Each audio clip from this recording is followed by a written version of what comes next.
Baik, diskusi berikutnya kita akan bicara mengenai Corporate Social Responsibility. CSR ini merupakan komitmen struktural perusahaan untuk beroperasi secara bertanggung jawab terhadap semua kepentingan, bukan hanya pemegang saham. Jadi bertanggung jawab pada karyawan, komunitas lokal, dan masyarakat luas. Nah, contoh mudahnya di dalam piramida Carroll ini sangat berguna untuk memahami skala prioritas dalam etika. Fondasi paling bawah ini adalah tanggung jawab ekonomi. Perusahaan pasti harus profit terlebih dahulu, baru bisa melakukan hal-hal yang lain. Di atasnya ini ada tanggung jawab hukum. Nah, baru kemudian etis, dan yang paling atas filantropi. Jadi ini idealnya bukan titik berangkat ya. Jadi titik berangkatnya dari kemampuan untuk mendapatkan keuntungan. Oke. Nah, di Indonesia saat ini CSR itu sudah diatur dalam Undang-Undang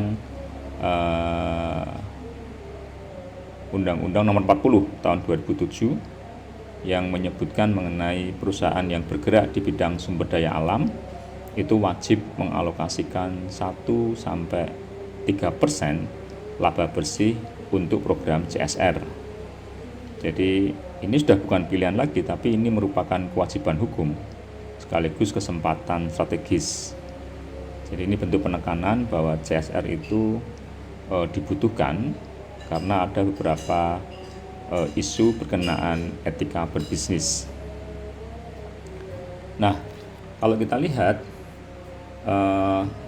dimensi CSR serta pemangku kepentingan itu sering disebut dengan triple bottom line oleh John Elkington tahun 1994. Ini memaparkan adanya kerangka yang paling banyak digunakan untuk memahami dimensi CSR. Idenya sederhana ya. Jadi bisnis yang benar-benar sukses itu bukan hanya bisnis yang hanya menghasilkan profit, tapi mestinya juga bisa berkontribusi secara positif kepada masyarakat dan tadi menjaga eksistensi lingkungan. People artinya bisnis memikirkan kesejahteraan karyawan, komunitas lokal, dan masyarakat luas. Pasti itu ya. Kemudian planet, ini konteks kesadaran bahwa bisnis beroperasi dalam ekosistem yang sangat-sangat terbatas.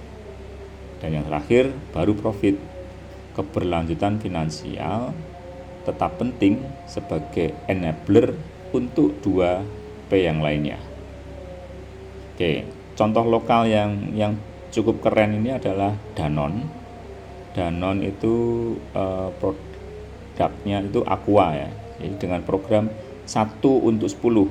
Artinya setiap botol yang terjual itu membantu menyediakan air bersih untuk 10 orang. Jadi ini bukan charity, ini model bisnis yang mengintegrasikan dampak sosial ke dalam produk yang kita create, gitu ya. Oke. Selanjutnya berkenaan dengan CSR. Jadi sering terjadi miskonsepsi besar yang berkaitan dengan CSR itu hanya untuk perusahaan besar. Jadi bukannya. UMKM dan wirausahawan muda lainnya itu pun bisa dan mestinya juga mempraktikkan CSR namun dengan skala yang berbeda. Oke, mulai dari produk. Jadi misalnya dengan menggunakan bahan baku lokal, dengan melakukan kebijakan pengurangan plastik misalnya. Jadi mulai dari hal-hal yang ringan itu sudah menjadi bagian dari CSR pada UMKM.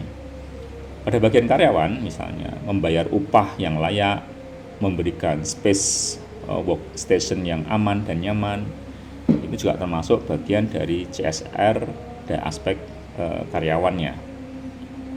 Nah, di bidang lingkungan, UMKM bisa mulai dari hal yang sederhana ya, misalnya mematikan AC dan lampu ya saat tidak diperlukan, kemudian memisahkan antara sampah produksi dengan sampah-sampah yang lainnya, kemudian memastikan pemilihan supplier yang bertanggung jawab. Jadi keempatnya ini adalah best practice yang bisa dilakukan oleh UMKM sebagai wujud CSR mereka pada masyarakat secara luas. Oke.